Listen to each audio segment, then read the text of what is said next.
নমস্কার, আপনারা দেখছেন আরোহী নিউজ বাংলা। আপনাদের সঙ্গে রয়েছে আমি সিঞ্জিনী। আজ প্রধানমন্ত্রী নরেন্দ্র মোদীর ৭৫তম জন্মদিনে আন্তর্জাতিক কূটনীতির কেন্দ্রবিন্দুতে উঠে এলো ভারত আমেরিকা সম্পর্ক। আমেরিকার প্রেসিডেন্ট ডোনাল্ড ট্রাম্প সরাসরি ফোন করে জন্মদিনের শুভেচ্ছা জানান নরেন্দ্র মোদীকে। ট্রাম্প শুধু শুভেচ্ছাই জানাননি, বরং মোদীর কাজের প্রশংসাও করেছেন।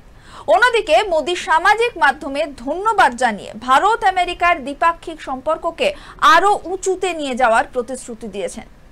সাম্প্রতিক সময়ের ভূ রাজনৈতিক পরিস্থিতি, বিশেষত রাশিয়া ইউক্রেন যুদ্ধ থেকে শুরু করে বাণিজ্য শুল্ক নিয়ে টানাপোড়েন, সবকিছুর মধ্যেই এই ফোনালাপ বিশেষ তাৎপর্যপূর্ণ বলে মনে করছেন বিশেষজ্ঞরা।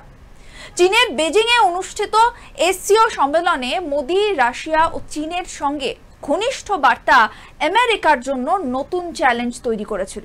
ফলে আন্তর্জাতিক কূটনীতির মোড় ঘুরেছে। শুধু শুভেচ্ছা নয়, বরং ফোনালাপের আড়ালে বিশ্ব রাজনীতির কৌশলও স্পষ্ট হয়ে উঠেছে। এখন প্রশ্ন, এই জন্মদিনের বার্তা কি কূটনৈতিক সমীকরণ বদলাতে পারে? ডোনাল্ড ট্রাম্পের শুভেচ্ছা শুধুই সৌজন্য নয়। মার্কিন প্রেসিডেন্ট সবসময়ই আন্তর্জাতিক কূটনীতিতে ব্যক্তিগত সম্পর্ককে কাজে লাগাতে পছন্দ করেন।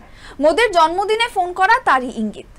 এদিন ট্রাম্প ট্রুথ স্পেশালে লেখেন, এখনই আমার বন্ধু প্রধানমন্ত্রী নরেন্দ্র মোদীর সঙ্গে ফোনে দারুণ কথা হলো। আমি ওকে জন্মদিনের শুভেচ্ছা জানিয়েছি। উনি দারুণ কাজ করছেন।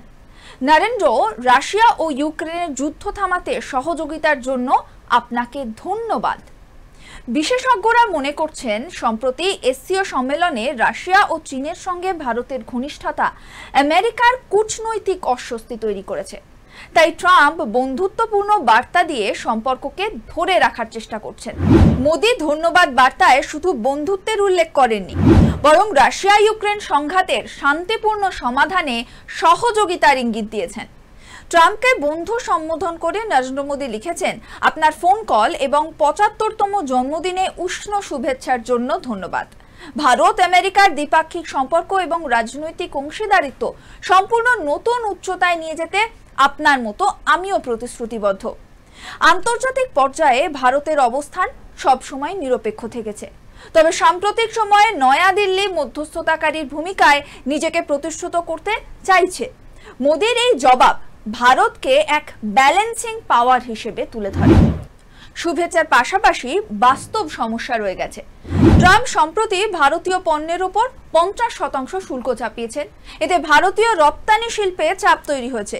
যদিও ফোনালাপের মধ্যেই শুল্ক কমানো হয়নি, তবু নয়াদিল্লি ওয়াশিংটনের মধ্যে বাণিজ্য আলোচনার প্রক্রিয়া এগোচ্ছে। বাণিজ্য মন্ত্রকের তরফে জানানো হচ্ছে, আলোচনায় ইতিবাচক অগ্রগতি হয়েছে। এক্ষেত্রে বলে রাখা ভালো, বেজিংয়ে এসসিও সম্মেলনে মোদীর অংশগ্রহণ এবং পুতিন ও জিনপিং এর সঙ্গে বৈঠক বিশেষ বার্তা দিয়েছে। দক্ষিণ এশিয়ার নতুন অক্ষ গড়ে ওঠার সম্ভাবনা তৈরি হয়েছে, যেখানে আমেরিকার প্রভাব কমে যেতে পারে। বিশেষজ্ঞরা মনে করছেন, এই কারণেই আমেরিকা কিছুটা সুর নরম করছে।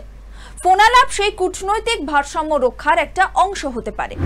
বিশেষজ্ঞরা বলছেন, মোদী ট্রাম্প ফোনালাপ শুধু জন্মদিনের শুভেচ্ছায় সীমাবদ্ধ নয়, বরং এর মধ্যে দিয়ে ভবিষ্যতের কূটনৈতিক সম্পর্কের রূপরেখা আঁকা হচ্ছে।